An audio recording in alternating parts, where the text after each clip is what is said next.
The world is loud, and I don't just mean the traffic outside your window or the construction down the street. I'm talking about the noise inside, the invisible, deafening roar of your own mind. It's that low-frequency hum of anxiety that kicks in the moment you wake up. It's the phantom vibration of a notification in your pocket.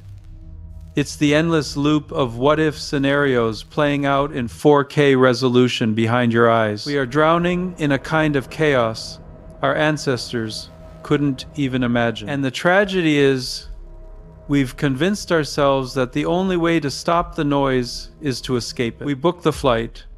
We download the meditation app. We fantasize about the cabin in the woods, the silent retreat, the empty inbox. We tell ourselves, I'll be happy when everything settles down. But here is the hard truth, the one that nobody wants to admit. The world is never going to settle down. The chaos isn't a bug in the system, it is the system. And if your peace depends on the world being quiet, you will never, ever be at peace. But what if we've been playing the game wrong? What if the secret to total stillness isn't to run away from the storm, but to walk directly into the center of it? Thousands of years ago, on the brink of a catastrophic war, an ancient text revealed a psychological blueprint for doing exactly that. It suggests that you can stand in the middle of a burning battlefield and remain as cool as the surface of a frozen lake. This isn't just philosophy, it's a survival manual. Let's look at the modern battlefield. We don't carry swords, but we carry stress levels that trigger the exact same biological fight or flight response as a soldier facing an ambush. Your body doesn't know the difference between a tiger in the bushes and an angry email from your boss at 10 p.m. Cortisol spikes, your heart rate variability drops, you are under siege. We live in the economy of attention, where billion-dollar algorithms are designed specifically to fracture your focus and monetize your anxiety. We climb the corporate ladder, fueled by a cocktail of caffeine and insecurity, thinking that the next promotion, the next salary bump, the next milestone will finally be the place where we can rest. But it's a mirage. We arrive and the goalpost moves. We become successfully miserable, achieving everything on the outside while rotting on the inside. We are exhausted, not just physically, but existentially. And usually, when we hit this wall, we break. We look for a sedative or a distraction. But the Bhagavad Gita offers a third option. To understand it, you have to transport yourself back, way back. Forget the library smell of old books. Smell the dust. Taste the iron in the air. You are standing on the plains of Kurukshetra. The ground is shaking under the weight of millions of soldiers. War elephants are screaming. Chariot wheels are churning the mud.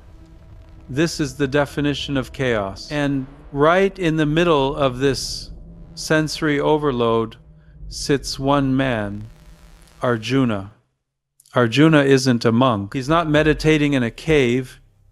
He is the greatest warrior of his generation, a man built for action. But in this moment, looking across the field at the faces of his own family, his teachers, his friends arrayed against him, he cracks. This is a panic attack, a full-blown nervous breakdown. His hands are shaking so violently he drops his legendary bow. His mouth goes dry. He collapses in his chariot, paralyzed by the sheer magnitude of the crisis. Arjuna is us. He represents every single one of us who has ever felt overwhelmed by duty, paralyzed by moral dilemmas, or crushed by the weight of expectation. He wants to quit. He wants to run into the forest and become a hermit just to stop the pain. And sitting next to him, holding the reins of the horses, is Krishna. Krishna doesn't snap his fingers and make the armies disappear. He doesn't teleport Arjuna to a beach. He doesn't change a single thing about the external reality.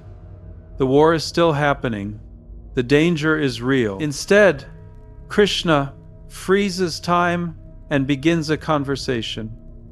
He starts to dismantle Arjuna's entire understanding of reality. He teaches him that the battlefield isn't out there, it's in here, in the mind. And the only way to win is to cultivate a specific type of internal architecture that is immune to external earthquakes. The first pillar of this architecture is a radical redefinition of who you are. Krishna uses a metaphor that completely shifts the paradigm.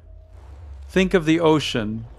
On the surface, it is violent. There are 50-foot waves, crashing storms, foam, and debris. This is your life. The deadlines, the breakups, the market crashes, the viral tweets. If you identify with the surface, you are constantly being thrashed around. You are seasick from the moment you're born until the moment you die. But if you dive down past the waves, past the current, into the deep, pitch-black water, there is total silence. The storm on the surface has zero effect on the ocean floor. Krishna argues that your true self isn't the waves, you are the depth. The chaos you feel is simply a case of mistaken identity. You have anchored your happiness to the weather instead of anchoring it to the seabed. But how do you actually live like that? How do you function in a boardroom or a traffic jam with that kind of depth? Krishna introduces the concept of samatvam, equanimity. This is often mistranslated as indifference, but it's actually the opposite. It's like a gyroscope. You know how a gyroscope stays perfectly upright no matter how much you tilt the frame? That is samatvam. It is the ability to experience high-definition emotions, joy, success, grief, failure, without losing your center of gravity. Think of a master surfer. They don't hate the big waves.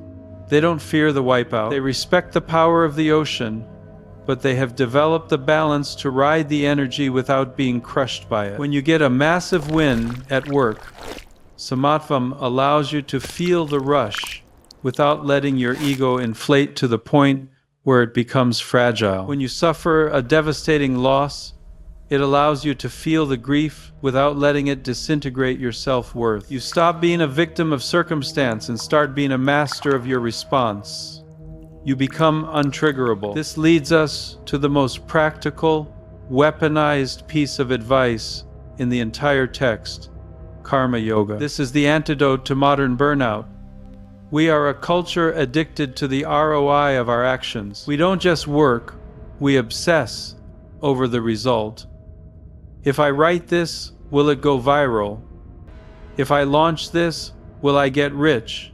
If I text them, will they like me? We mortgage our happiness on a future outcome that we cannot control. And when the result doesn't match our spreadsheet, we suffer. Krishna cuts through this with a scalpel. He tells Arjuna, you have the right to the labor alone, never to the fruits of your labor.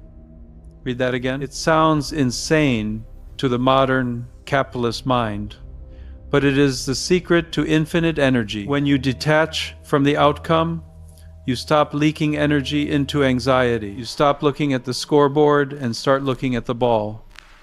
Imagine a potter at the wheel. If she is constantly worrying about how much the vase will sell for, her hands will shake. She will make a mistake. But if she is completely absorbed in the act of shaping the clay, if the work itself is the reward, she creates a masterpiece. This is flow state. This is being in the zone.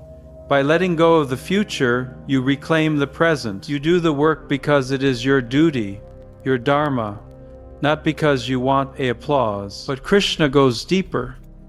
He attacks the root cause of our interpersonal conflict, the illusion of separation. We view life as a zero-sum game.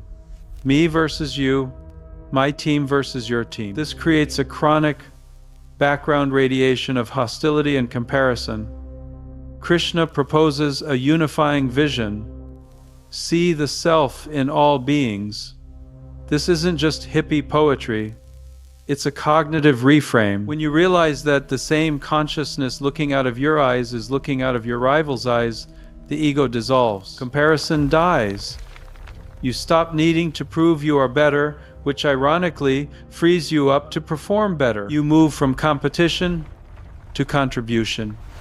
And finally, the ultimate paradox: surrender. We think of surrender as weakness, as giving up. In the Gita, surrender is the ultimate power move. It is the recognition that you are not the general of the universe. You are a soldier. You control your effort, your integrity, and your focus. The rest, the timing, the luck, the convergence of events is up to a higher intelligence. Whether you call it God, the universe, or physics, acknowledging that you are part of a larger system lifts the crushing weight of the world off your shoulders. It allows you to say, I have done my absolute best. The rest is not up to me. So, here's the challenge. The next time the chaos hits, when the emails pile up, when the plan falls apart, when the noise becomes unbearable, don't try to run away. Don't wish you were somewhere else. Stop. Take a breath. Drop down from the surface waves to the ocean floor. Remember that you have a right to the work, not the result. Stand your ground. Be the eye of the hurricane, because peace isn't found in a quiet room. It's found in a quiet mind. If this shift in perspective sparked something in you, if you felt that drop in pressure even for a second, make sure to subscribe. We are building a library of wisdom for the modern mind. And I want you to try something this week, a micro experiment in karma yoga. Do one thing, one act of kindness, one creative project, one difficult conversation with zero expectation of a reward or a specific reaction. Do it just to do it. Then, come back here and tell me in the comments what happened to your anxiety levels. I read every single story. See you in the next one.